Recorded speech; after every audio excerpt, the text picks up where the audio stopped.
안 됐어 아직. 2시 7분. 시작합시다 그냥. 네. 앉아서 들으면. 알겠습니다. 그럼 기도하고 시작하겠습니다. 하늘에 계신 아버지, 우리가 말씀을 열고 또 창세기의 생각을 할 때 우리가 창세기의 중요성과 모세오경의 중요성을 다시 생각할 수 있도록 도와주세요. 아멘. 오늘 함께하는 시간에 우리 마음속에 율법이 좀 더 깊게 새겨지는 경험이 될 수 있도록 도와주세요. 예수님의 이름으로 기도드렸습니다. 아멘. 이제 시작해 보겠습니다. 오늘은 그 창세기를 어떻게 읽냐 이제 집중할 건데요. 창세기를 어떻게 보냐에 따라서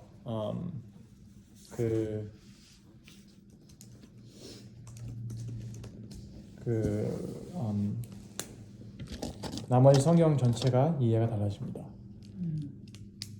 우선 저번에 말씀드렸던 것처럼 창세기 1장부터 8장 올 9장까지 나오는 그 흐름 아시죠?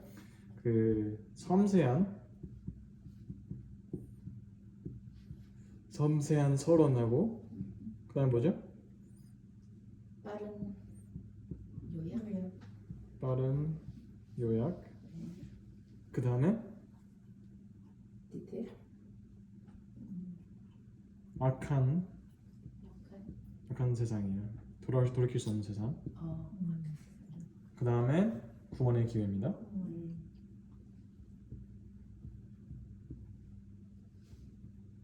기회. 그 다음에 이제 심판과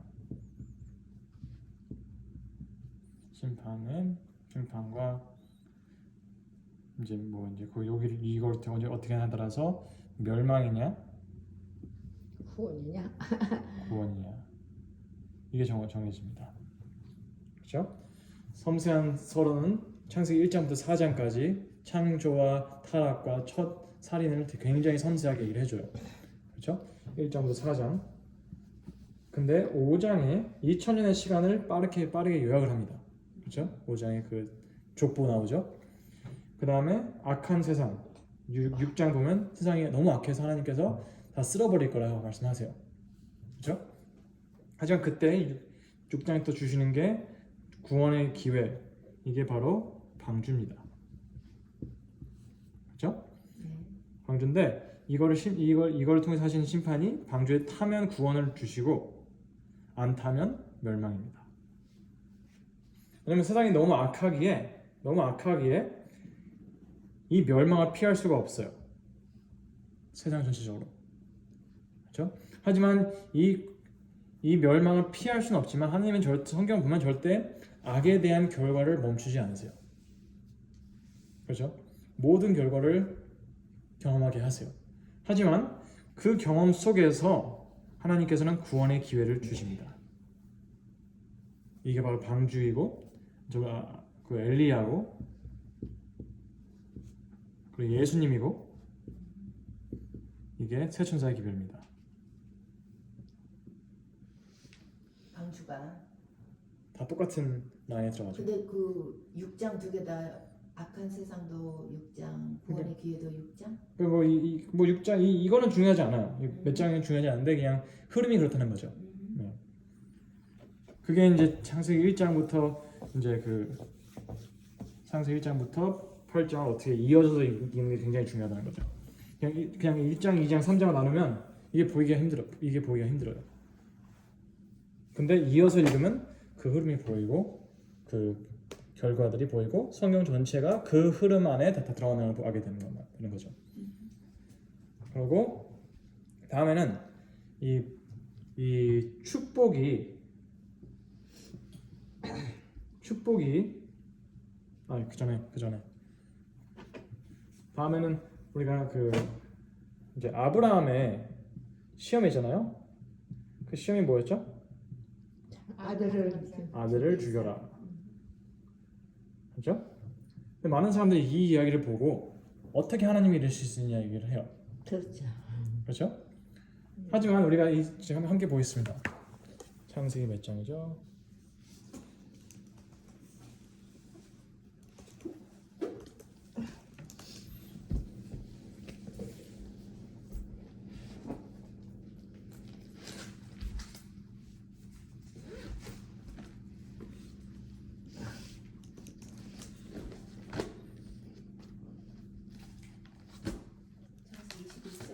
21장인가? 창세기 21장입니다. 21장 9절에서 22, 23, 22 이삭을 데리고 모리아 산에 가는 중에 22장 2절서부터 22장. 네. 21장 아니고 네, 22장입니다. 네. 22장에 테스트를 받습니다. 근데 우리가 이 성경 읽는 걸 제대로 이해를 못하면 우리는 하나님께서 어떻게 이렇게 하실지 이렇게 먼저 나오게 돼요. 하지만 분명히 1절에 뭐라고 써 있죠? 20장 1절이요? 네. 그일 후에 아브라함이 하나님이 아브라함을 시험하시려고 그를 부르시되 아브라함 하시니 그가 가로되 내가 여기 있나이다. 네, 시험이에요. 시험은 시험하시려고. 시험은 절대 실전이 아닙니다. 그렇죠? 시험이에요. 죽이려는 의도가 없으세요. 그것도 다시 한 가지 뭐냐면 끝에 가서 22장 끝에 가서 그 이제 20절에 Sometimes later Abraham was told Milcah was also a mother. She has born son to Nahor. 그러니까 이제 그러고 나서 쭉 하는 말이 23장 정말 영어는 Bethuel became the father of Rebecca. 23절입니다.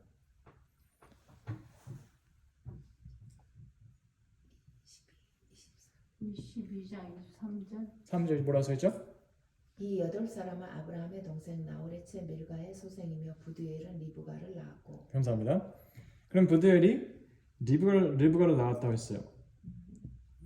그럼 이 두 가지를 봤을 때 중간에 있는 일은 진짜 시험이었던 거예요. 아무런 그러니까 진짜 죽일 생각 없어. 왜냐면 리브가가 태어났다고 얘기를 해주잖아요. 그러면 이삭은 결혼할 사람이라는 거예요. 그렇죠? 예. 리브가가 태어났다 말해주는 거예요. 23절에. 그렇죠? 그러면 여기서 하나님께서 진짜 죽일 생각이 없었던 거예요. 그렇죠? 보이시나요? 예. 예. 그러니까 시작하고 끝을 제대로 봐야지 중간을 이해할 수가 있는 거예요. 우리가 쭉 다 봐야지 마음에 안 든다고 마음에 들고 안 들고 따지면 안 돼서 모세 오경을 읽을 때, 창세기 읽을 때 쭉 이 큰 그림이 뭐냐, 이어지는 게 뭐냐 봐야 되는 거예요. 이해되세요, 집사님? 예. 그리고 또 한 가지 또 중요한 게 뭐냐면 여기서 하나님께서 아브라함에게 아들을 바쳐라 했을 때 하나님 쪽에서는 시험이었어요. 그렇죠? 근데 아브라함은 아니었어요. 아브라함은 진짜로 죽일 생각이었어요. 그렇죠? 이게 진짜 큰 문제예요. 하나님이 진짜 뜻을 못 알아들어. 그렇죠. 그러니까 진짜 하나님은 시험이었는데 아브라함은 진짜 죽일 생각으로 한 거예요. 그게 이제 시험의 한 부분이었긴 하지만 중요한 진짜 위험한 거는 이 아브라함이라는 사람이 아들을 죽일 생각을 했다는 거예요. 그렇죠? 그게 진짜 큰 문제예요. 왜요? 우리가 이제 제가 왜냐면 아브라함은 하나님께 하라는 대로 순종을 한 건데. 그렇죠. 순종하는 것까지 좋은데 하나님께서 제가 잠깐만요. 그리고 우리가 알기로는 이삭은 예수님을 표상하는 그걸로 알고 있잖아요. 그렇죠. 제가 한 가지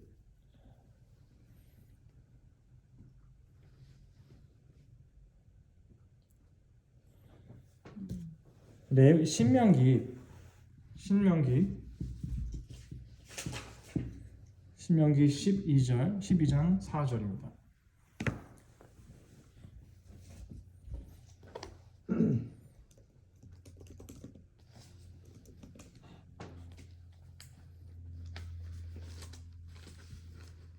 너희 하나님 여호와에게는 너희가 그처럼 행하지 말고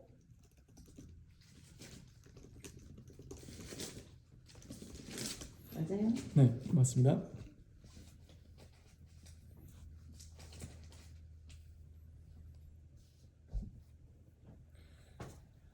이제 여기서 그리고 또 레위기 18장에서 똑같은 말씀을 하세요.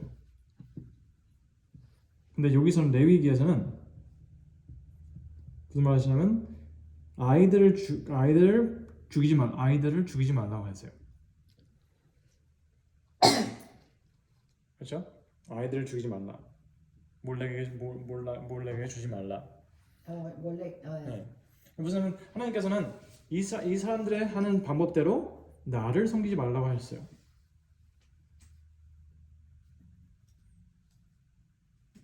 하나님 방법대로 나를 아니, 섬기는 이방 사람들의 방법으로 방법대로 아들 죽이는 거. 그렇죠. 그 방법대로 하나님을 그렇죠. 예, 예. 그러니까 나는 내가 다른 사람들이 어떻게 자기네 신들을 섬기는 방법을 날 거기서 배우려고 하지 말고 너는 내가 가르친 율법이나 제대로 지켜라 이거예요.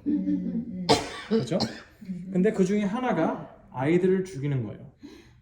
그래서 거기서 몰래 그렇죠? 그래서 근데 우리가 이제 다 아신 이야기했지만 이 이야기잖아요. 이게 누구죠? 심청이. 맞아. 심청이 이야기 뭐죠? 뭐예요? 아버지가 죽는 거죠. 그렇죠. 물에 빠져 죽는 빨리 죽는 거예요. 누구 아버지의 눈을 보게 하기 위해서. 그렇죠? 이게 이 아이를 신에게 바치는 거. 근데 신에 바침으로써 우리의 애절함을 보이는 거. 영어로는 sincerity죠. sincerity. 우리는 인간으로서 이거를 어떻게 표현하는지 정확히 아무도 몰라요. 그렇죠? 근데 이 애절함을 근데 우리가 어느 문화를 봐도 이 애절함을 표현하는 그것이 최고의 상징이 이 인간 희생이에요. 그 이제 미국 남미에도 아즈텍 있잖아요. 아즈텍. 이 사람들도 그 성전을 짓기 위해서 수만 명의 그러니까 굉장히 많은 사람을 죽여서 그 성전을 데디케이트 해요. 그리고 일본에서도 그 빌딩을 지을 때 good luck을 위해서 사람을 죽여서 어떤 묻고 그 위에 집을 지어요. 큰 빌딩을 져요. 진짜 그랬어요. 근데 한국에서도 얼마 전에 신라 어떤 지역을 발굴했는데 네. 거기서 똑같은 걸 발견했어요. 그 빌딩 밑에 시체가 들어있는 거예요. 그 동안에 다 썩었을 텐데. 얘는 발굴됐어요. 근데 이게 무슨 뜻이냐면 이 이방신들은 그렇죠. 이방신 믿는 제도는 다 사람이 얼마나 소중한 걸 바치냐, 제일 중요한 거. 뭘 바치냐에 따라서 사람과 신의 관계가 정해지게 돼 있어요. 그렇죠? 아브라함은 그런 세상에 살던 사람이에요. 아버지가 우상숭배. 그렇죠. 그렇기 때문에 화이트백에서 이 말씀을 하세요. 화이트백에서 하신 말씀은 아브라함이 하나님께서 이 시험을 주심으로써 구원에 대한 잘못된 생각에 뿌리를 뽑으려고 하셨다고 했어요.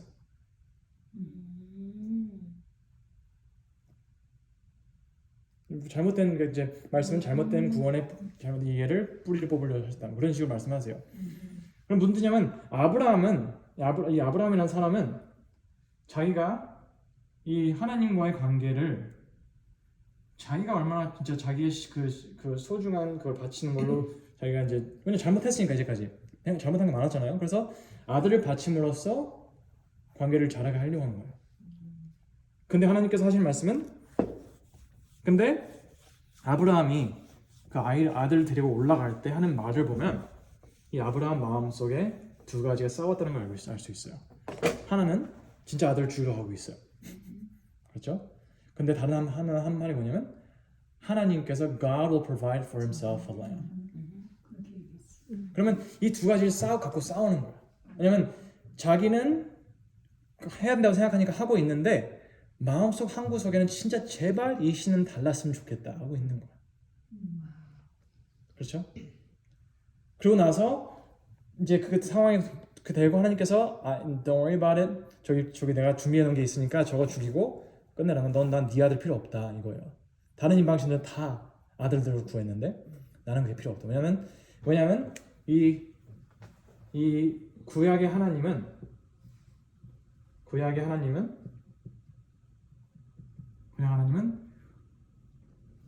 자기가 이 속죄물을 주시는 준비해 주시는 분. 하나님이에요. 맞아요. 근데 다른 모든 신들은 인간이 예. 속죄물을 가져와야 되는 그림이에요. 근데 이 경험을 통해서 하나님은 그 아브라함에게 이 완전 잘못된 생각을 버리게 하시는 거예요. 그러기에 떠날 때 그 아브라함이 한 말이 제호바 자이라, 하나님께서 산 위에서 오히려 예, 준비해 주신다는 거예요. 근데 그게 말씀하신 것처럼 쭉 가면 예수님을 상징하는 그림이었어요. 왜냐면 산 위에서 하나님께서 속죄물을 주셨으니까요. 골가다라는 산 위에서 주셨어요. 그래서 그럼 우리가 이 아브라함의 이야기가 많은 사람들은 하나님께서 어떻게 저러실 수 있어? 하나님 너무 흉악한 분이야라고 생각하는 그 이야기가 돼버린 거죠. 잘못 이해가 되니까. 그렇죠? 근데 우리가 이 이야기를 봤을 때 시험이었고 나중 가서 결혼할 사람이었다는 거예요. 벌써 그걸 알 수가 있어요. 그럼 중간에 우리가 그거를 하나님은 진짜 이상한 사람이야 생각하는 거는 이야기를 잘못 이해한다는 거예요.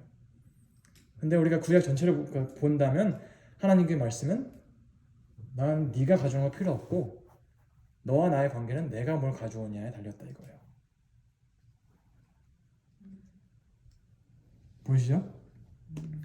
그러니까 우리가 성경을 이게 성경에 있는 그 디테일들을 보고 또 보고 또 보고 또 보고 하는 게 굉장히 중요해요. 안 그러면 우리도 뭐 이거 질문하는 사람한테 그러니까 우리가 또 어떤 분들은 이걸 잘못 이해하셔가지고 이렇게 설교를 하세요.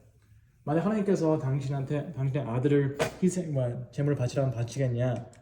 그러면 no 하면 내가 나쁜 사람이 되는 것 같아. 내가 나쁜 크리스천이 되는 것 같아. 그러다 yes 할 수도 없어. 그렇죠? 그럼 내가 나쁜 부모가 되는 거니까. 이게 아브라함의 갈등이었던 거예요. 근데 하나님께서는 절대 우리에게 우리 아이들을 바치라고 하지 않으실 거예요. 화이프에서 분명히 말씀하셨어요. 하나님은 이 경험을 통해서 하나님께서는 절대 우리에게 우리 아들을 바치게 하고 않으실 거라 했어요. 뭐냐? 우리 아들이 바쳐야 되는 이유가 우리의 sincer이를 보여줘야 되는 건데 우리 구속의 역사의 속에서 하나님과 우리 관계는 우리가 뭘 가져오냐에 달려있지 않다는 거예요. 하나님께서 우리를 뭐한테 주셨냐? 이 약속, 주신 그 속죄물, 어린 양, 예수님, 그걸로 인해서 우리가 구원을 얻는다는 거예요. 그리고요, 다음은 우리는 너무 자주 교회에서든지 개인의 삶에서든지 너무 자주 이 좋은 거를 축복을 저주로 만들어요. 사실 교회에서 제일 마음 아픈 게 뭐냐면 교인들이 어떤 때는 세상 사람들보다 더하다는 거예요. 교회에서 진짜 무섭게 싸워요. 근데 진짜 마음 아픈 게 뭐냐면 이게 세상에서 다 있는 일인데 교회에서는 그러면 안 되는 거잖아요. 그렇죠? 하지만 우리는 너무 자주 교회란 좋은 이 축복을 받아야 하는 이런 자리에서 주로 경험하는 저주로 가게 돼요. 그렇죠? 왜 그러냐면 이걸 볼 수가 있어요. 우리가 이제 그 하나님께서 주신 그 아브라함에 주신 축복이 아브라함에서 이삭으로 간 다음에 이제 누구한테 가죠? 야곱한테 갔죠. 여기서 여긴 잘 갔어요. 그렇죠? 아무런 문제 없이 갔어. 왜냐? 아들이 한 명이니까. 그렇죠? 근데 여기 딱 왔는데 난리야. 에서하고 야곱하고 이게 누구한테 주냐 이게 지금 문제가 되는 거예요. 그렇죠? 근데 하나님께서 분명히 그 르브가한테 야곱이 받을 거라고 말씀하셨어요. 그렇죠? 거기까지 다 맞아. 다 맞는데 문제는 여기서 넘어오는 이거를 어떻게 하냐가 중요한 거예요. 그냥 축복. 자기가 하려고 했어. 네? 자기가 하려고 했어. 그렇죠. 근데 근데 이게 다 문제예요. 한번 보겠습니다.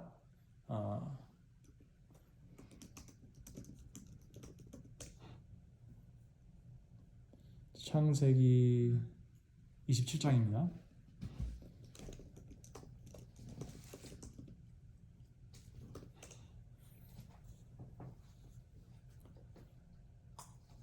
창세기 27장.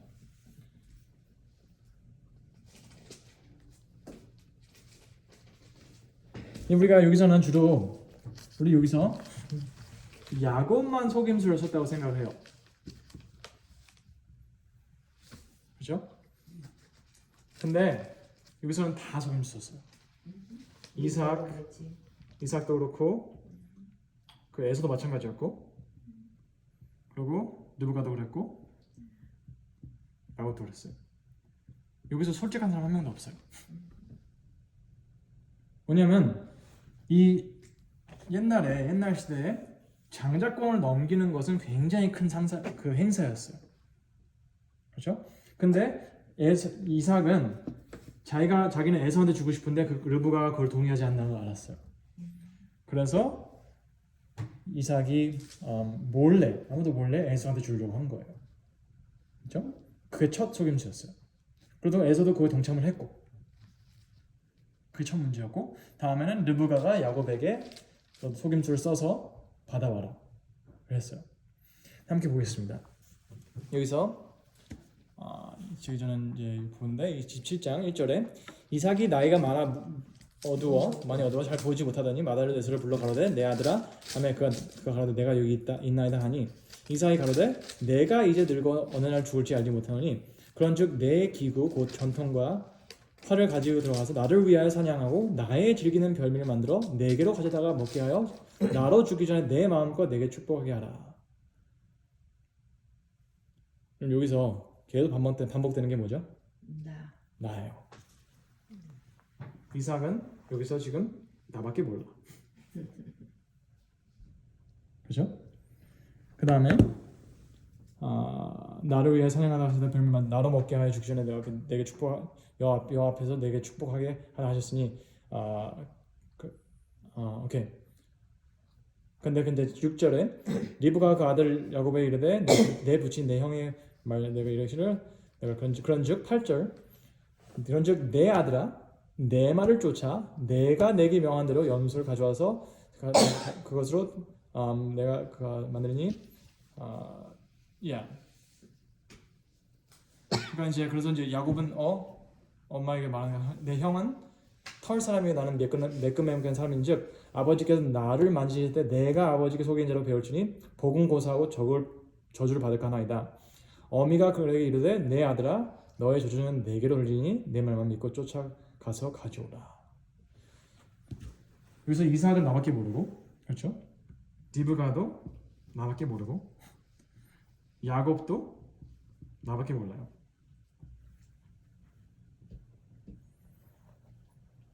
여기서 문제가 뭐죠? 나가 주가 되어 있어. 그렇죠. 근데 이 문제가 축복은 내가 주는 게 아니었어요. 그리고 내가 가져올 수 있는 게 아니었어요. 그리고 내가 할 수 있는 게 아무것도 없어요. 이 축복은 이삭이 야곱이나 에서한테 주려고 선택할 수 있는 게 아니었던 거예요. 이거는 하나님의 축복이었어요. 하나님의 축복.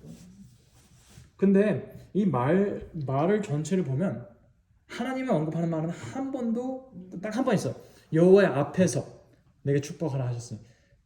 그러니까 그냥 하나님은 그냥 사이드라인 있는 거예요. 그냥 옆에서 지켜보시는 거예요. 여호와 앞에서 보이시죠? 이 하나님의 축복이 저주로 변하는 제일 빠른 길은 우리가 모두 나밖에 모르는 삶을 살아가는 거예요.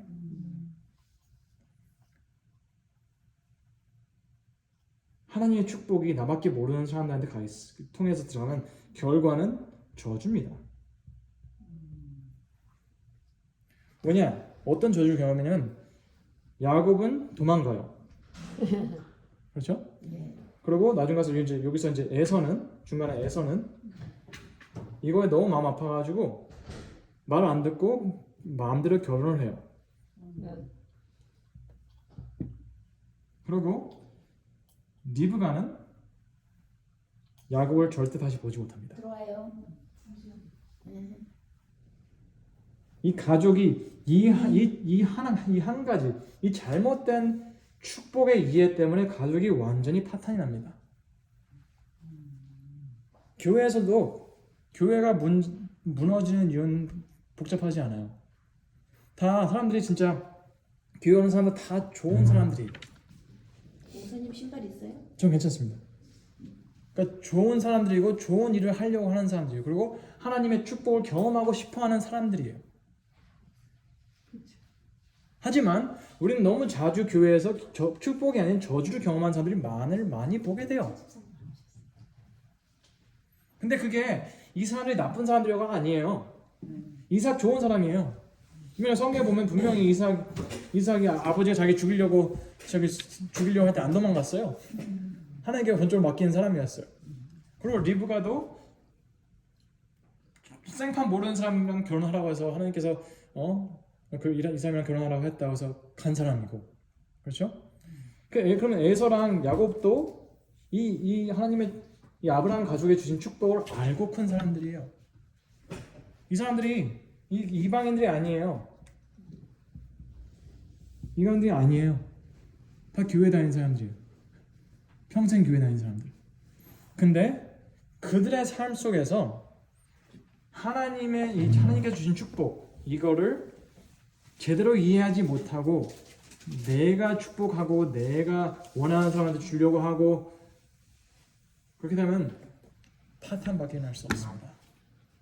우리 집사님 오늘은 그냥 뭐 정신 못 차리지. 그 목사님 저거 하는 거. 이해되시나요?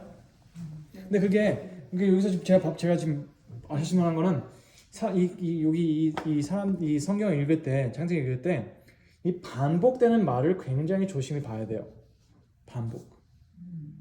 반복되는 거 안에서 핵심이 보이는 거예요.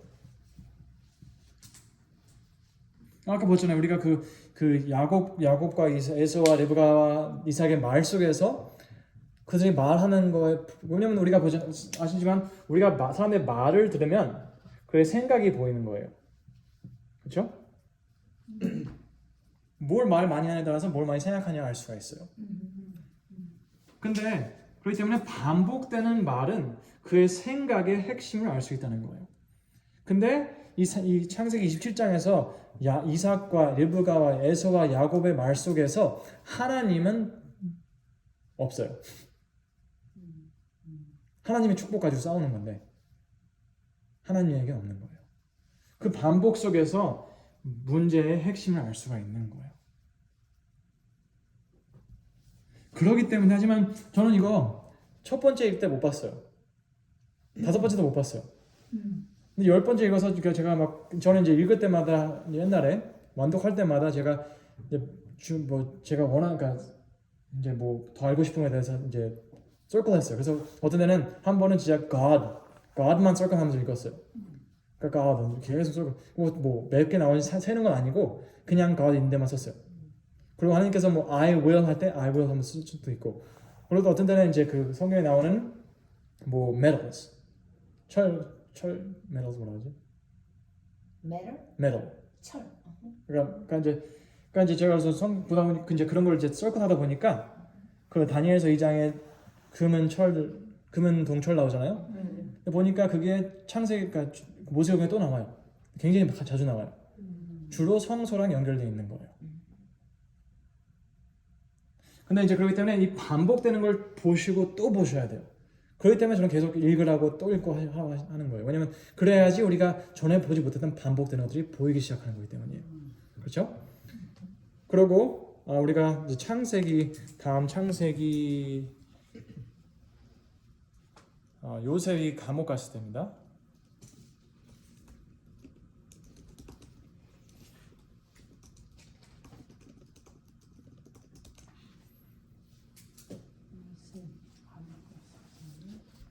(39장입니다) 창세기 39장.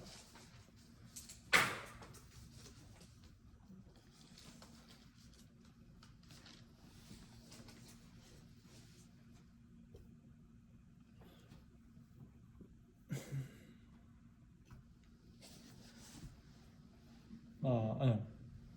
40장.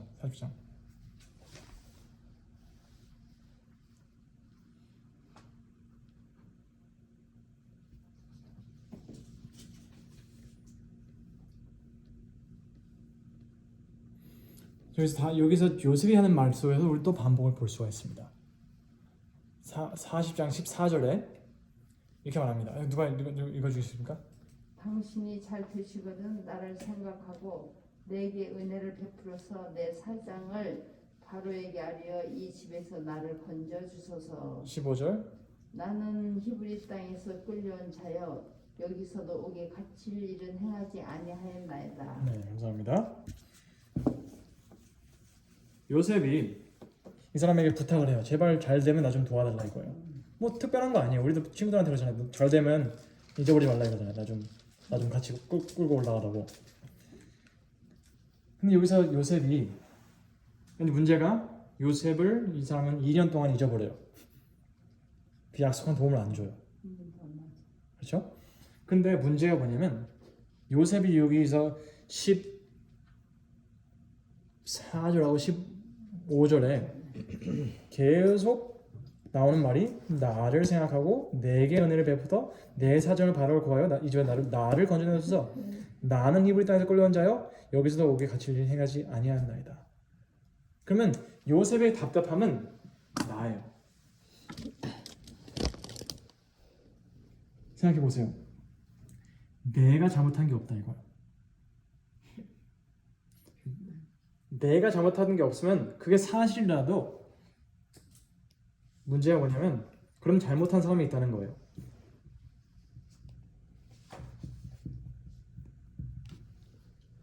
누구냐? 보디발의 아내, 보디발 그리고 아내 그리고 형들이에요. 근데 그건 사실이잖아요. 사실이죠. 사실인데 문제는 이렇게 생각하는 사람에게 권력이 생기면 누가 다칠까요? 형들과 보디발과 보디발은 살아남을 수가 없습니다. 근데 이 요셉이란 사람이 애굽에 온 것은 나 잘 되려고 온 게 아니에요. 요셉이 온 것은 형들을 먹여 살리려고 온 거예요. 왜냐하면 형들을 통해서 누가 나냐면 예수님이 나세요.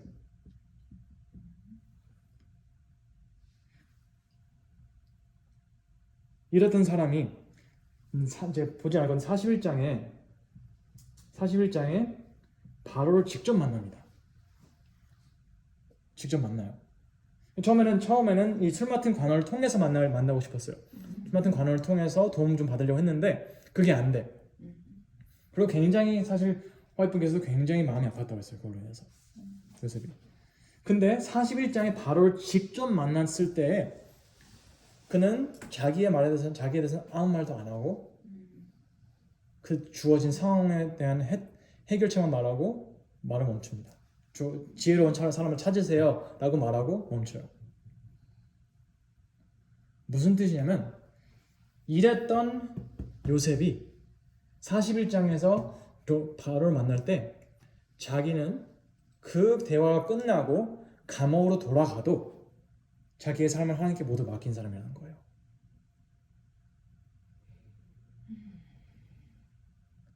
그때에 하나님께서는 그에게 권력을 주십니다.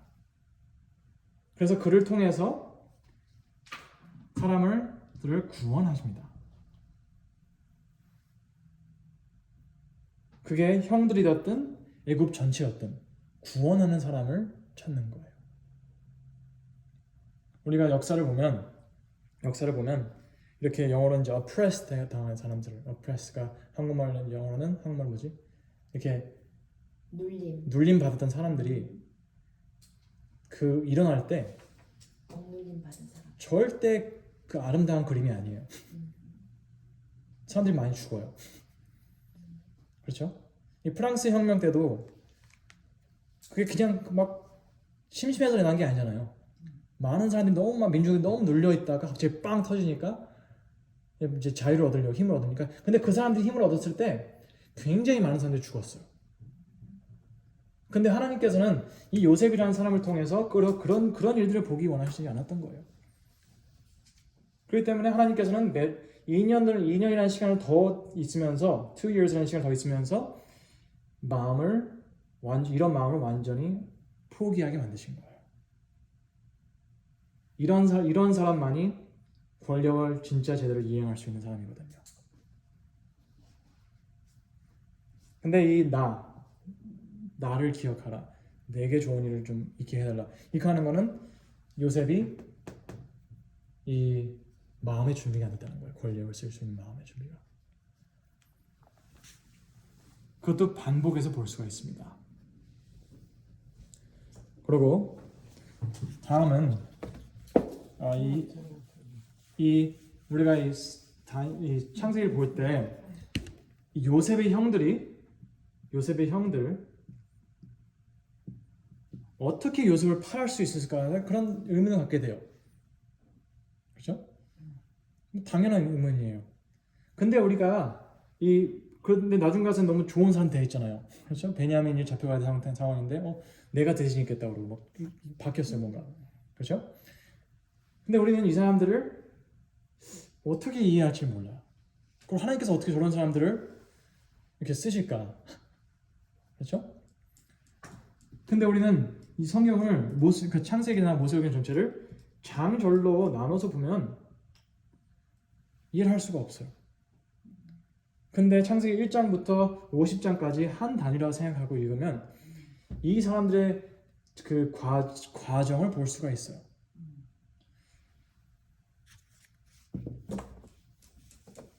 이 사람들이 요셉을 팔았을 때, 그렇죠? 요셉을 팔았을 때 이게 첫 범죄가 아니었어요. 몇 년 전에 그 디나가 강간당했을 때 마을이라고 해야 되나요? 마을이라고 봅시다. 마을의 모든 남자들을 그냥 다 죽여버렸어요. 그러니까 이 사람들은 모세의 형들은 요셉을 팔기 전에 살인까지 서슴지 않던 사람들이었던 거예요. 그러니까 동생 한 명 파는 귀찮은 동생 한 명 파는 건 뭐 너무나도 쉬운 일이야. 원래 죽이려고 했어. 근데 이제 좀 낮춰서 팔자. 죽이지 말고 팔자 해서 판 거예요. 그러니까 인심 쓴 거야, 파는 거라서. 근데 이 사람들이 왜 이런 삶을 살았을까요? 주로 범죄자들의 삶을 보면 아주 안 좋은 가족 상황에서 컸어요. 주로 굉장히 부유하든지 아니면 그러니까 좀 안 좋은, 그러니까 좀 어비즈다. 그러니까 좀 가난하든지 안 좋은 그런 상황에서 컸어요. 그러니까 학대, 불우, 그러니까 이런 식으로 이제 사람들이 주로 이렇게 커요. 그렇죠? 이게 딱 그 완벽한 야곱의 가족이었어요. 야곱은 굉장히 부유한 사람이었어요. 그렇죠? 그리고 거기다가 이제 거기까지 괜찮았는데 거기 문제가 될 수 있죠. 거기까지 괜찮았는데 이 엄마들의 싸움이 굉장했어요. 엄마들의 싸움이 뭐냐면 엄마들의 싸움에서는 이게 건들면 안 되는 게 없었어요. 우리가 지금 주로 이제 문제 있거나 하여튼 우리가 전쟁을 할 때거나 할 때 지키는 것들이 있어요. 이건 하면 안 되고 이건 하면 안 되고 규율상 걸리는 게 있어요. 어떤 총을 쓰면 안 되고 어떤 가스를 쓰면 안 되고 그러다 지키면서 싸워야 되는 게 이 세상의 싸움의 법칙이에요. 그렇죠? 근데 그런 걸 안 지키고 사는 사람들을 굉장히 우리는 멸시를 해요. 왜냐면 우리는 인권 같은 거 존중 안 하고 이런 거 따지잖아요. 근데 여기서 이 엄마들의 싸움은 아무런 이런 이 border이 없었어요. 그 싸움이 어디까지 갔냐면 그 언니의 합판체를 뺏어가기까지 했던. 그렇죠. 그것도 있고. 되게 이제 뭐랄까 그런 사소한 것까지 싸움을 보여주는 거잖아요. 근데 진짜 중요했던 거는 우리 인간들 사이에서 가장 성스러운 이 남편과 그 아내의 관계 이것도 갖고 싸웠어요. 그러니까 이 아이들이 이 형들이 자랄 때는 성스러움은 없던 거예요. 그러니까 부유한 집안에서 이 엄마들의 싸움을 계속 보고 자란 이들에게는 소중한 거라고는 없어요.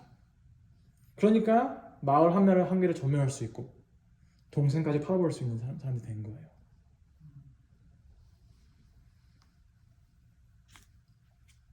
이런 사람들의 변화가 44장에 나오는 거예요. 그럼 우리가 알아야 되는 거는, 우리가 여기서 깨달아야 되는 거는, 우리가 성경을 쭉 이어서 볼 때 44장에 갔을 때 우리가 이 경험을 해야 되잖아요. 그러니까 내가 베냐민 대신에 죽겠다, 이 노예로 있겠다 하는 그런 마음이 있어야 되잖아요. 우리가 그렇지 않으면 우리가 전도를 할 수가 없어요. 왜냐면 근데 우리는 주로 막 이렇게 살아가고 있으면서 우리는 전도를 하려고 하면 그게 안 되는 거예요. 여러분, 이런 가정에 이런 상황에 새로운 사람을 데려오 들어오는 건 굉장히 위험한 거예요. 그렇죠? 마찬가지로 교회에 전도하는 것도 굉장히 중요해요. 너무 중요한 건데 전도를 해서 데려왔을 때 교회가 안전한 곳이 되어 있어야 한다는 것입니다.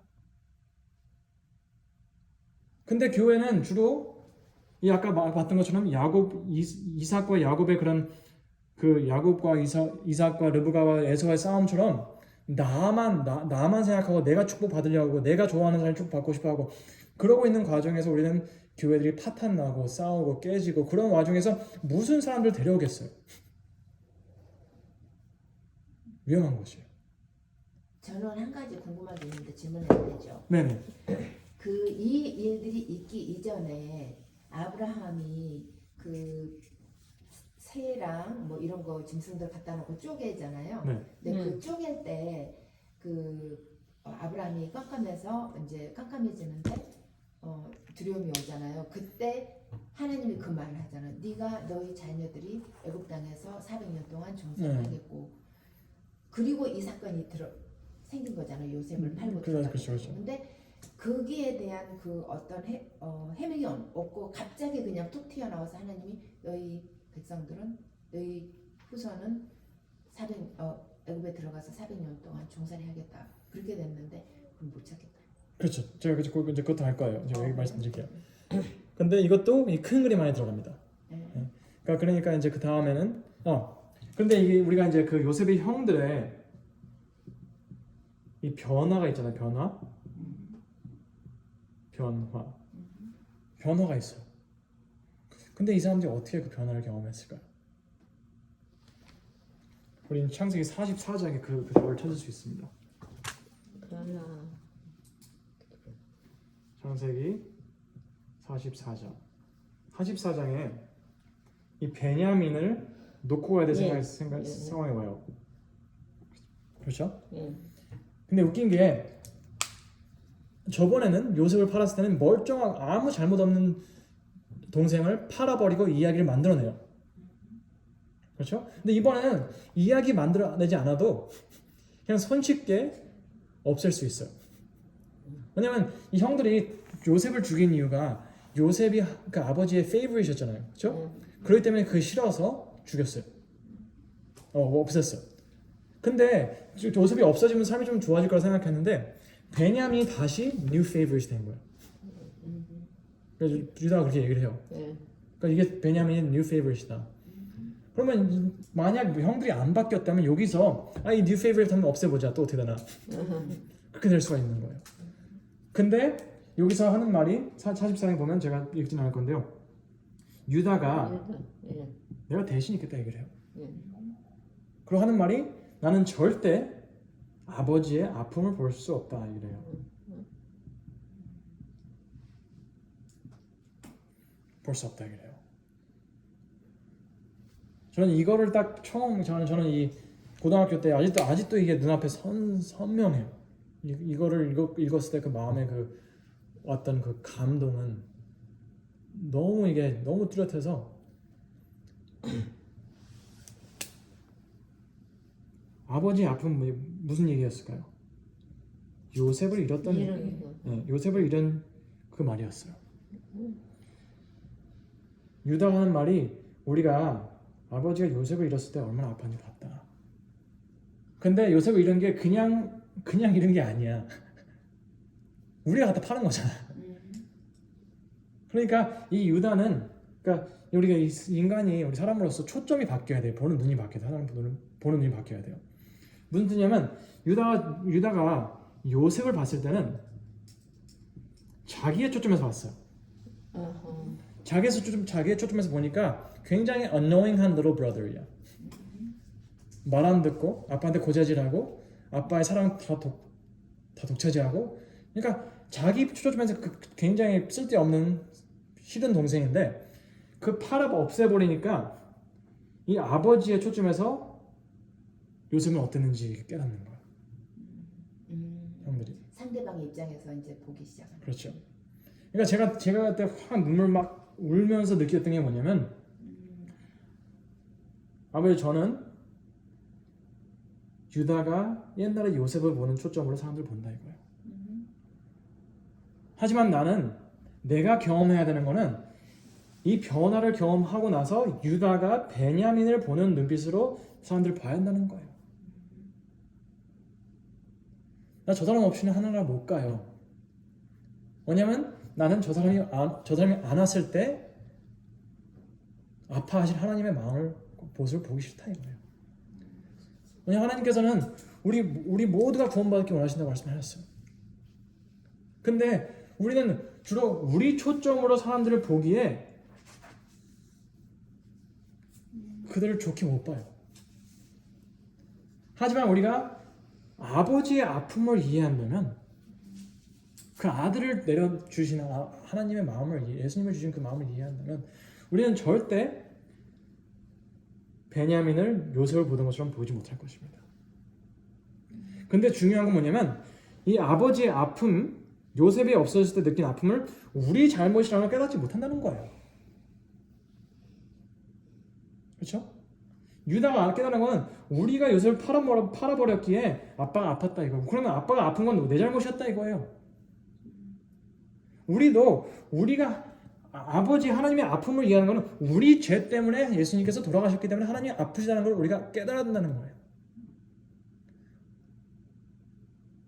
근데 우리는 주로 그렇게 생각을 못해요. 따로따로 하기는 하는데 그렇죠. 여기에 이렇게 연결시키는 게 아니라 따로따로. 근데 여기서 이제 제일 아름다운 건 유다의 변화예요. 유다 개인의 변화. 예. 우리는 창세기 37장 여기 요셉이 소개가 돼요. 요셉이 소개가 돼요. 그 다음에 우리는 그러기 때문에 우리는 이 창세기라는 성경 전체를 우리는 인물 중심으로 읽어요.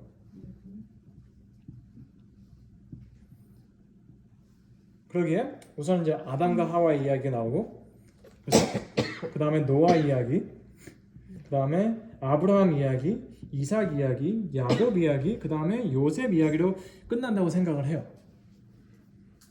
그렇죠? 그러면 근데 만약 이게 맞다면 야곱에서 요셉으로 넘어가서 창세기 50장에서 끝나는 거라면 37장 요셉이 소개받고 팔린 게 나온 다음에 우리는 38장에 요셉이 애굽에 있는 거를 봐야 돼요. 그게 맞는 거예요. 근데 요셉 이야기는 39장까지 나오지도 않아요. 안 나와요. 아예. 38장은 요셉 이야기가 아예 없어요. 없어. 근데 그러기 때문에 우리는 하지만 그래도 우리 성경을 이어지는 걸로 보는 것이 아닌 그저 장르로 나눠서 보기 때문에 우리는 38장이 있다고 하더라도 그냥 그냥 그런 나온 이야기구나 하고 넘어가고 계속 요셉 중심으로 가는 거예요. 근데 이게 쭉 이어지는 거라고 우리가 생각을 한다면 38장이 여기 넣은 이유가 있다는 거예요. 38장도 아니지만 그냥 하는 이야기지만 여기서 나온 이야기 뭐냐면 유다와 누구죠? 다말 이야기 나와요. 다말 이야기. 참 이상한 이야기예요. 아들 첫째 아들이 죽어요. 그 둘째 아들도 죽어요. 셋째 아들이 있는데 유다가 겁이 먹어서 셋째를 다말한테 안 줘요. 근데 이제 다말이 그걸 통해서 그러다 이제 다말이 속임수를 써서 유다와 자고 동침하고 자서 유다를 통해서 쌍둥이를 낳아요. 그게 이야기가 이제 하고 애굽으로 다시 가요. 근데 우리는 저는 사실 태어나서 이제까지 한 번도 이 이야기에 대한 제대로 해명을 듣지 못했어요. 뭐 이런저런 이야기 많았지만 이게 왜 여기 있는지 말 안 해준 거예요. 근데 우리가 이야기, 그러니까 성경을 읽을 때 중요한 게 있어요. 성경이 이렇게 가는 게 아니에요. 성경은 이렇게 갔다가 이렇게 오는 거예요. 무슨 뜻이냐면 이 평행이라고 하죠. 평행 시간이에요. 무슨 뜻이냐면 여기까지 37장까지 왔어요. 다 같이 왔어. 근데 갑자기 요셉이 지금 여기서 이제 애굽에 가 있죠, 그렇죠? 요셉은 여기서 이제 39장에 여기 요셉 이야기 나오는 거야. 근데 38장은 평행 시간을 얘기해 주는 거예요. 근데 이 시간이 굉장히 길어요. 적어도 한 3-40년 될 수 있어요. 적어도 30년이에요. 왜냐면 첫째가 태어나고 죽고 둘째가 태어나고 죽고 셋째가 태어나까지 얘기를 해주는 거니까 굉장히 오랜 시간인 거예요. 그렇죠? 근데 요셉 이야기는 37장에 39장까지 한 길면 일주일이야. 이만큼 일주일 시간인 것 같은데 이쪽 38장은 굉장히 긴 시간 얘기해 주는 거예요. 근데 그 이야기 뭐냐면 유다가 이 아브라함에게 주신 언약, 너희를 통해서 메시아가 날 것이다. 그 언약을 첫째한테 안 가르쳐줬어요. 그러니까 얘가 자기가 할 일이 뭔지 모르니까 엉뚱한 짓을 하고 살아가니까 하나님께서 너는 없애, 너는 있으면 안 돼, 위험해, 죽였어요. 그리고 둘째도 이 아브라함의 언약을 몰랐어요. 그러기에 자기가 아이가 태어나면 자기 아들이 안 될 거라는 걸 마음에 들어하지 않은 거예요. 태어나면 형 아들이 될 거라는 걸 알았으니까. 그러기에 하나님이 얘도 죽였어. 왜냐면 이게 네 아들이냐 내 아들이냐 중요한 게 아니고 이 유다의 씨가 계속 이어지는 게 중요하다는 거예요. 그렇죠? 왜냐면 창세기 50장에 보면 벌써 창세기 50장에 유다가 메시아를 갖는 조상이 될 거라고 했어요. 그러면 이 이야기를 미리 보여주는 것은 창세기 50장에 있을 거를 미리 좀 언급해 주는 거예요. 그러니까 무슨 뜻이냐면 이 유다가 이렇게 엉망진창으로 살았는데 그래도 하나님께서는 얘를 골라서 만드셨다 이거예요. 그 조상으로. 근데 이제 보세요. 첫째도 죽고 둘째도 죽었어요. 근데 여기서 유다가 겁을 먹어서 셋째를 관계를 갖지 못하게 해요. 그럼 만약에 이 상황에서 다말이 자기의 뜻대로 이 일을 행하지 않았다면 하나님의 역사가 있으셨지만 그렇다면 여기서 셋째도 죽고 나이가 들어서 죽을 거니까 죽고 유다도 죽고 그러면 여기서 유다의 씨는 끝입니다. 예수님이 올 수가 없어요. 하나님의 약속이 다른 사람으로 더 가야 되는 거예요. 뭐 시므온이라는 다른 사람한테 가는 거예요. 그렇죠? 그렇다면 여기서 이 평행 시간이 이렇게 된 게 39장부터는 하나님께서 어떻게 요셉을 통해서 애굽에 이스라엘 살 땅을 준비하시냐 이거고 38장은 똑같은 시간 동안 하나님께서는 다말을 통해서 예수님의 씨, 유다의 씨를 계속 유지하셨냐 이거예요. 그러면 요셉과 다말과 하나님께서는 둘 다 쓰시는 거였어요. 근데 아까 말씀하셨죠? 물어보셨잖아요. 아브라함이 왜 이제 이스라엘 백성들이 왜 애굽에 가서 있었냐? 그렇죠? 왜 그 시간에 하나님이 아브라함에게 그 이야기를 갑자기 하게 됐는가? 그렇죠. 네, 이제 갑자기는 모르겠어요. 갑자기는 모르겠는데 이게 이유예요. 졸고 있는데 어둠이 내리니까 갑자기 그렇죠. 그 이야기를 하는 거예요. 근데 이제 이 이야기를 하신 이유가 하나님께서는 아브라함에게 미래를 보여주시는 거예요. 왜냐면 아까 보셨지만 이 야곱의 가족이 멀쩡한 가족이 아니에요. 그러니까 툭하면 사람 다 죽여버리고 툭하면 동생 팔고. 그러니까 야곱이 그렇게 말을 해요. 너네가 나를 다른 사람들에게 안 좋게 보인다 이거예요. 영어로는 you make me odious. 그러니까 안 좋은 냄새를 풍긴다 이거예요. 너네 때문에 내가. 그러면 그러고 나서 하는 말이 누군가가 나를 보복하러 올 수도 있다 이거예요. 내가 죽겠다 이거 너네 때문에. 그럼 무슨 뜻이냐면 이 가나안 땅에 하나님께서 가라고 해서 아브라함한테 가라고 해서 갔지만 가나안 땅은 안전한 곳이 아니었어요. 그렇기 때문에 언제 그러니까 그것도 근데 야곱의 자손들이 좀 착하고 뭐 또 좀 이렇게 이웃들과 잘 지내고 그런 사람은 괜찮았을 텐데 너무 개팍하고 막 그러니까 언제 공격받을지 모르는 상황이었던 거죠. 그러면 공격받으면 한순간에 멸시될 만한 작은 가족이었던 거예요. 그렇기 때문에 하나님께서는 하신 말씀이 너네가 애굽에 가 있을 거라는 거예요. 그러니까 뭐 노예로서 힘들 수는 있지만 여기가 제일 안전하다는 거예요. 아, 그래서 보낸 거야. 그렇죠. 이제 번성할 수 있게. 피신시킨 거네. 그렇죠. 그러면 이 요셉을 통해서 애굽을 준비하시고 다말을 통해서 애굽에 가서라도 살아남을 수 있는 씨를 준비하신 거예요. 와우. 이해되시나요? 예, 한 번도 모르겠어요. 그러니까 이 성경 읽는 그대로 읽는다면 장절 없이 그냥 그대로 읽는다면 우리는 이 흐름들을 보게 되는 거예요. 그리고 44장에 유다가 그 아름다운 말을 해요. 내가 절대 집에 못 가, 이 아이 앞서 못 가니까 제발 내가 이렇게 해달라. 그리고 난 아버지가 아들을 또 있는 거를 보지 못한다 얘기를 해요. 또 있는다고 하면 무슨 뜻일까요? 이제까지 야곱은 몇 명의 아이를 잃었죠? 한 명이었죠? 요셉? 그걸로 해서 야곱은 거의 죽었다 살아났어요. 너무 마음이 아팠던 거예요. 근데 또 베냐민까지 잃는 거를 보지 못하겠다 얘기를 해요. 그럼 얘까지 몇 명 있는 거죠? 둘 있는 거야. 그냥 누구는 벌써 둘을 잃었어. 유다는 벌써 둘을 잃었어요. 그러니까 유다가 하는 말은 내가 둘을 잃어봤는데 너무 힘들다 이거야. 내가 둘을 잃어봤는데 너무 힘들다 이거야. 그러니까 나는 절대 아빠가 한 명 잃고 있는 거 충분히 힘드니까 나는 절대 내가 경험한 걸 아빠가 경험하기 원하지 않는다 이거예요. 그런 깊은 의미가 있었던 거예요. 그러니까 유다가 이제 자기 경험, 그러니까 왜냐면 유다가 제일 크게 얘기를 하거든요. 거기서 대장 앞서 나가서 얘기를 해요. 네.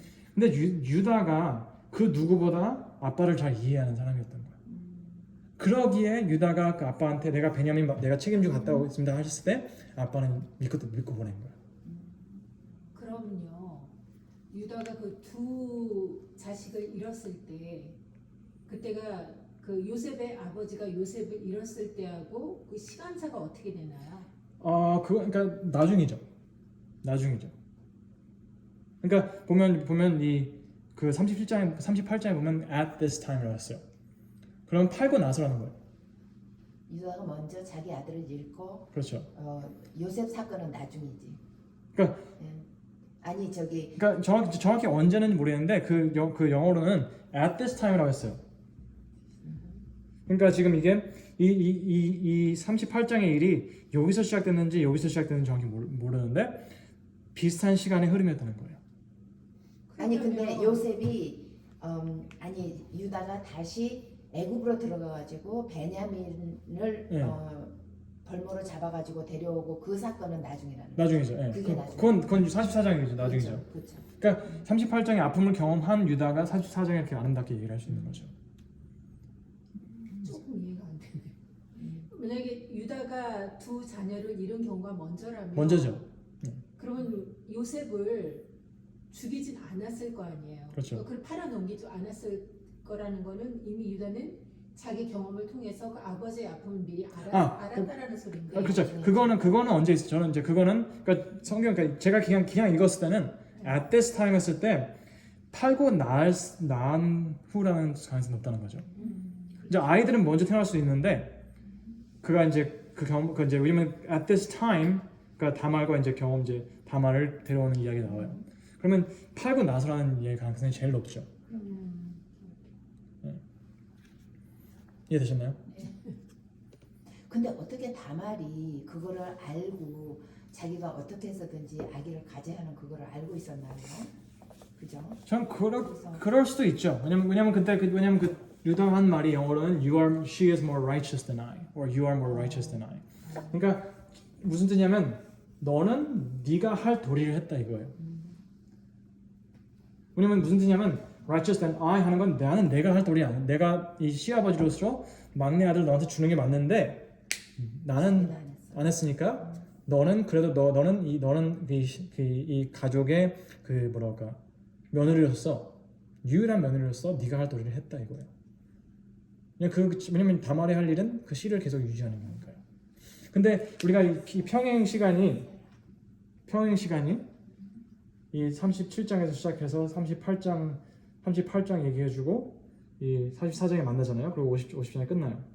이 평행을 통해서 이 창세기와 성경 전체의 핵심은 이 어떤 인물들의 중심이 아닌 예수님의 중심이라는 거예요. 무슨 뜻이냐면 37장 전에 나왔던 이 엉망진창인 가족 속에서 하나님은 어떻게 요셉을 쓰시고 다말을 쓰셔서 예수님을 낳으셨나 이 이야기예요. 근데 이게 이 사람들이 이렇게 해서 근데 이 경험을 한다고 해도 별로 달라지는 게 없어요. 계속 엉망진창으로 살아요. 근데 구약 전체는 뭐냐면 우리가 이 창세기를 이렇게 봤을 때 구약 전체의 핵심이 이 엉망진창인 이스라엘이라는 나라를 가지고 어떻게 하나님께서는 예수님이라는 아브라함에게 약속을 지키셨냐 이 아름다운 그림인 거예요. 그걸 못 보면 우리는 성경 구약을 절대 모르는 거예요. 왜냐하면 모든 게 창세기의 약속에 들어있어요. 약속. 그리고 우리가 그걸 보시고 이제 그 다음에 우리가 이제 사사기 있잖아요. 사사기 다음에 나온 책이 뭐죠? 룻기죠. 그 다음에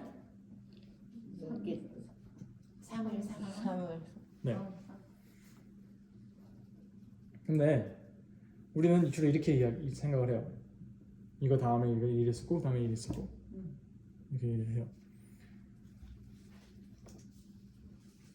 근데 우리가 룻기를 빼잖아요. 이 시간의 흐름 아무런 문제가 없습니다. 왜냐면 메시아가 빠지지. 근데 룻기를 넣은 이유가 예. 창세기 38장에 거기 들어가 있는 거랑 똑같아요. 무슨 뜻이냐면 사사기가 이 요셉의 가족 같은 모습을 보여줘요. 엉망진창이에요. 요셉의 가족. 그리고 룻기는 그리고 사실 여기 사무엘상도 비슷해요. 시작할 때 엘리 제사장이나 아이들 네. 보면 엉망이야. 그렇죠? 근데 그거에 대조한 그 삶이 룻기예요. 룻기는 그러니까 요셉과 다말 같은 존재들을 보여주는 이야기예요.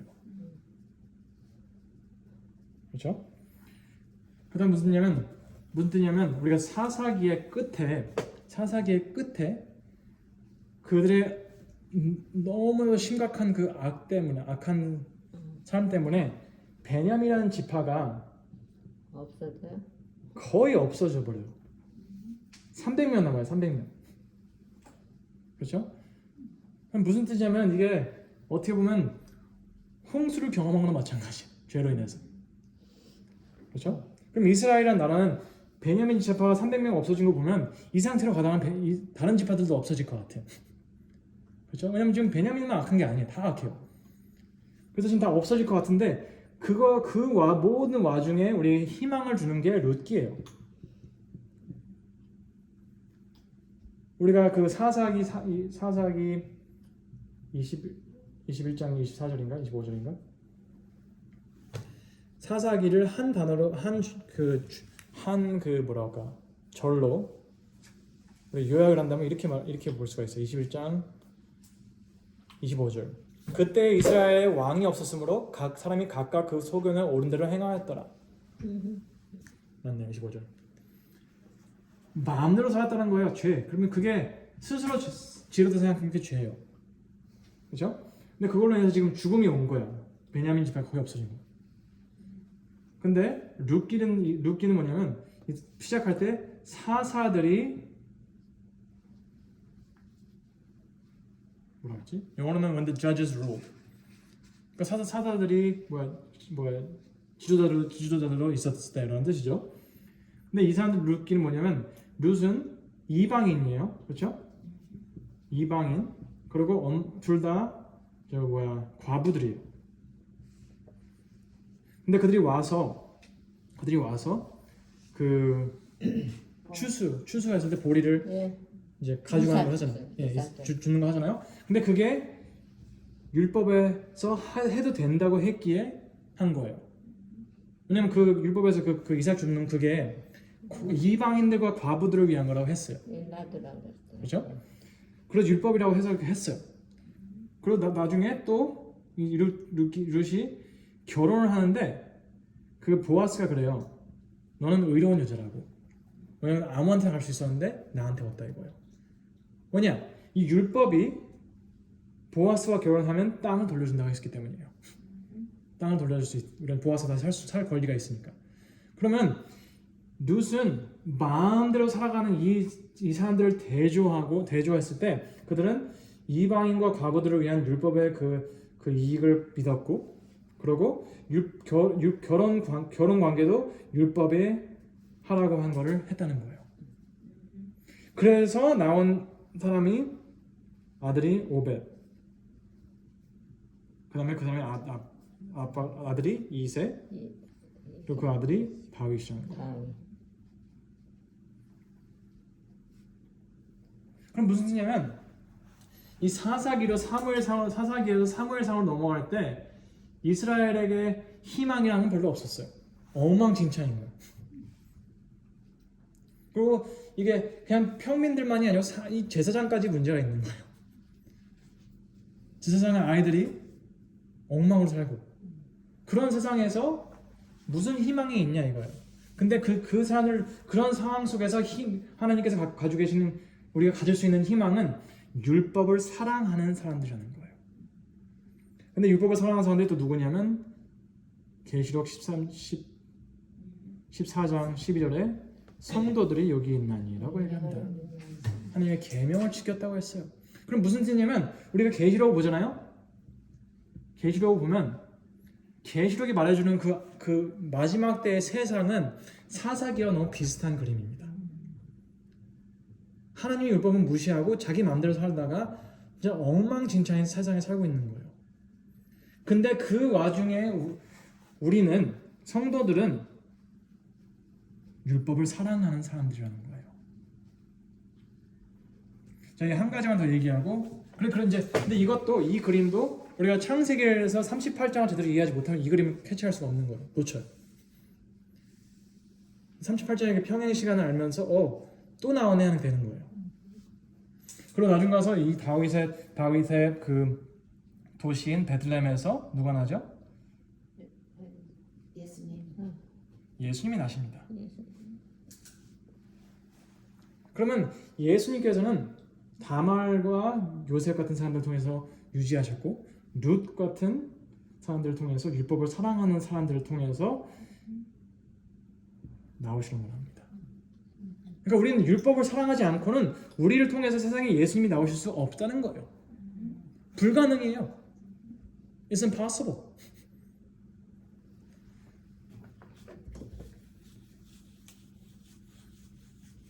자, 이 한 가지만 더 얘기하고 이제 이번 끝낼 건데요. 야곱의 환란이라고 얘기를 많이 하잖아요. 예. 환란? 네. 근데 이게 우린 야곱의 이 창세기 그러기에 창세기를 제대로 이해해야지 나머지 다 이해가 되는 거예요. 야곱의 환란은 뭐가 문제였냐면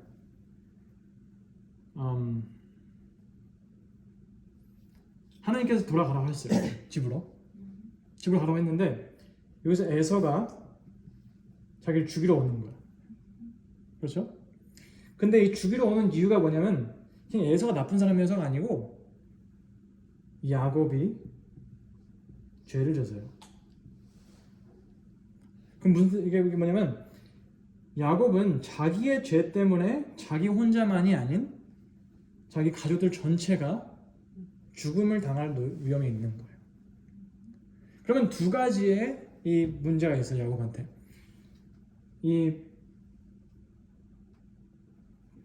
에서 오는 그 external danger 밖에서 오는 위험 있고 그리고 internal struggle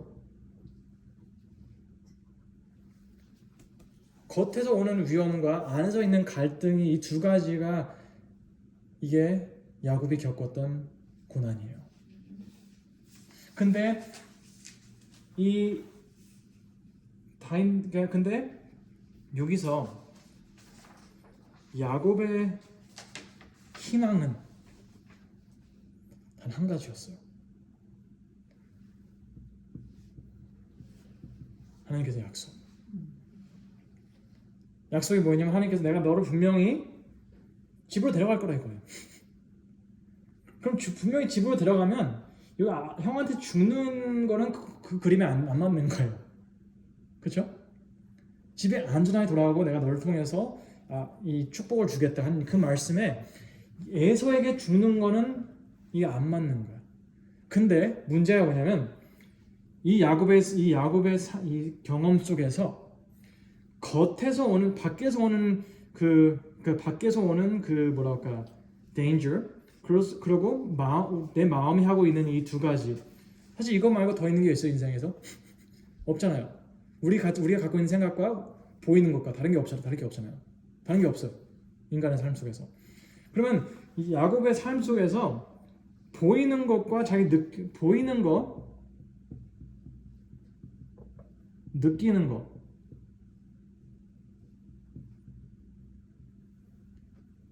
이 모든 게 뭐를 말하냐면 이 약속이 거짓말이라는 거예요.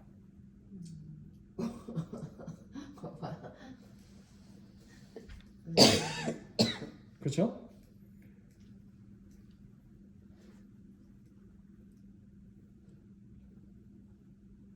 우리가 야곱의 환란을 지날 수 있는 유일한 이유는 하나님의 약속. 우리가 어떤 마음의 갈등이 없어서가 아니에요. 그리고 우리 주위에 있는 게 너무 좋아서가 아니에요.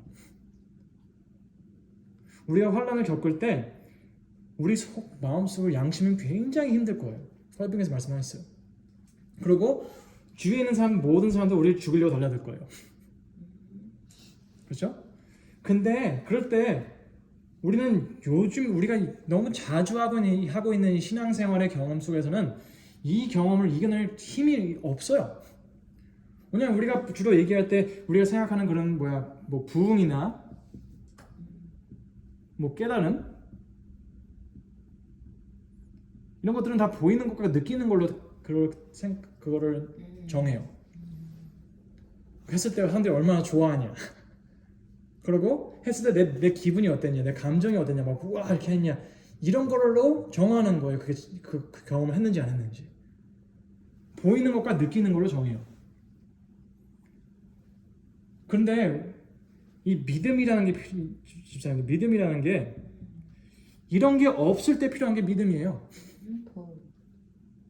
보이는 게 없고 느껴지는 게 없을 때 붙잡고 있는 게 믿음인 거예요. 왜냐면 보일 때는 믿음이 필요 없고 느낄 때는 믿음이 필요 없어요. 그래서 기분이 좋으니까 돈도 더 줄 수 있고 그럼 내가 그러면 기분이 좋으니까 내가 다른 사람 나한테 뭐라고 해도 나는 그냥 참을 수 있고 나는 차분하니까 기분이 너무 좋으니까.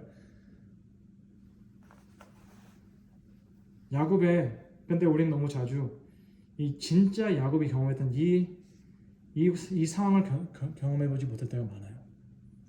진짜 모든 게 희망이 없어 보이고 내가 이 세상에서 제일 나쁜 놈인 것 같아요. 이때 우리가 약속을 잡냐 안 잡냐예요.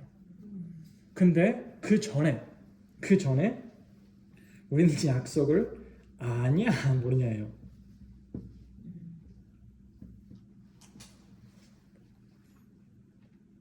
많은 분들은 이런 것들 경험하세요. 살아가면서 밖에서 오는 핍박이 있어요. 그리고 마음속에 갈등이 느껴져요. 다 느껴지는 것들인데 문제는 그게 나이가 많든 적든 상관이 없어요. 젊은이들이든 어른이든 상관이 없어요. 다 이 둘 중에 하나 문제로 교회를 안 나오세요. 아니면 버리든지. 왜냐면 일 때문에 못 가. 교회를 못 올 수 있고, 친구들 때문에 못 올 수 있고, 그리고 상처받아서 안 되고, 아니면 내 기분이 너무 안 좋아. 내가 도저히 내 자신이 이해가 안 가. 그럴 때 교회 안. 그러면 근데 다 경험하는 것들이에요. 그렇죠. 다 경험하는 것들인데 우리는 그 약속을 알면 우리는 그걸 잡고 다시 일어날 수 있다는 것입니다. 그러면 우리가 해야 될 거는 이거를 막을 수가 없고 이것도 어떻게 할 수가 없어요. 사실은 감정이 막 확 올라올 때는 어떻게 할 수가 없어. 안 좋은 감정이 올라올 때는. 그래도 언제 일어날지 몰라요. 그렇죠? 그러면 우리가 할 것은 계속 이 약속을 우리에게 반복해서 입력하는 것뿐이에요. 우리 반복해서 입력이 계속 되고 하다 보면 우리도 모르게 이런 걸 경험할 때 아니야, 괜찮아. 하나님께서 나를 용서해 주셨어.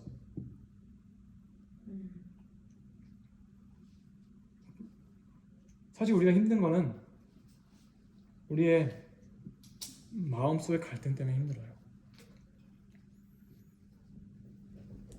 마음속의 갈등이 없어지잖아요. 이 마음속에 우리가 약속을 붙잡는 경험을 하게 되면 겉에서 밖에서 아무런 핍박이 와도 이겨낼 수 있어요. 그게 우리가 교회 역사를 보면 항상 그렇게 됐어요. 말씀에 확신이 있던 사람들은 죽음을 향해 노래를 하면서 산다고 했어요. 근데 우리는 아무도 죽이러 오지 않는데 노래를 못해요. 혼자서 힘든 거예요.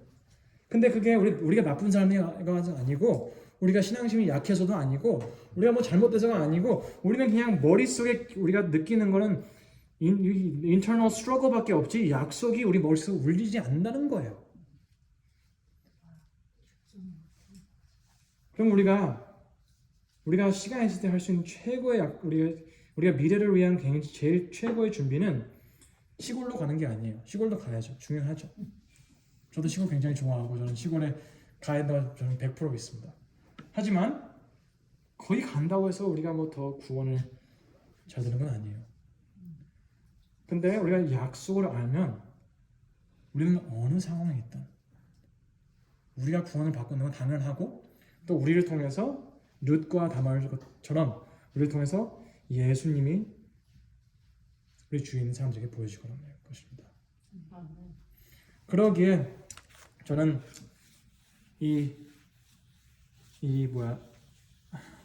모세오경을 반복해서 입력하고 또 입력하고 적어도 그러니까 제가 얘기하는 15번은 이게 최고가 아니에요. 이거는 적어도예요. 미니멈. 20번을 이거.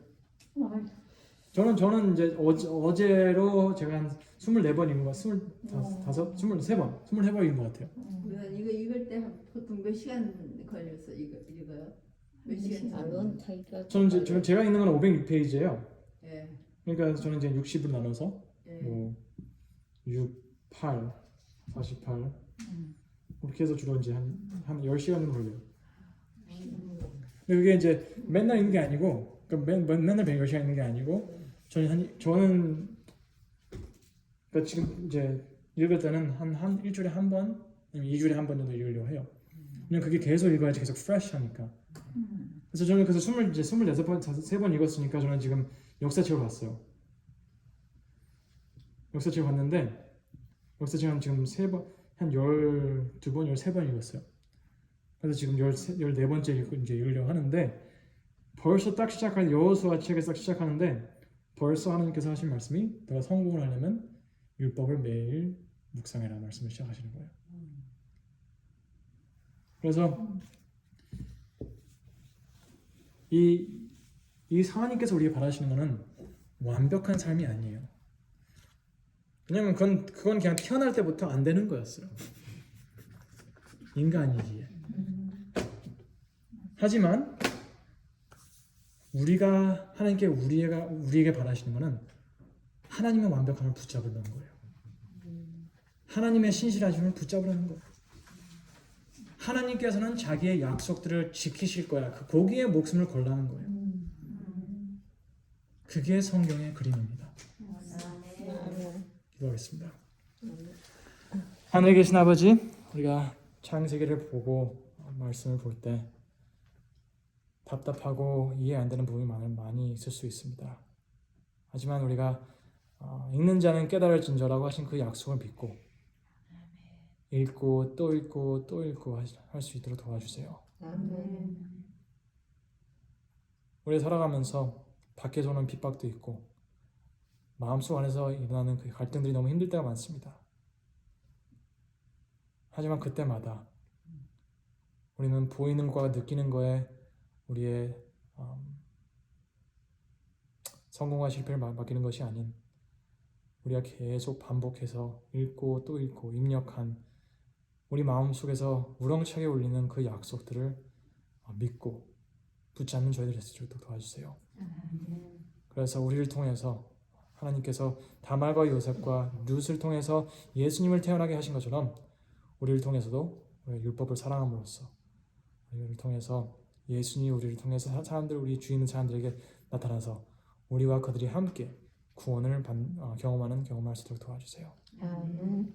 예수님의 이름으로 기도드렸습니다. 아멘. 감사합니다. 감사합니다. 많이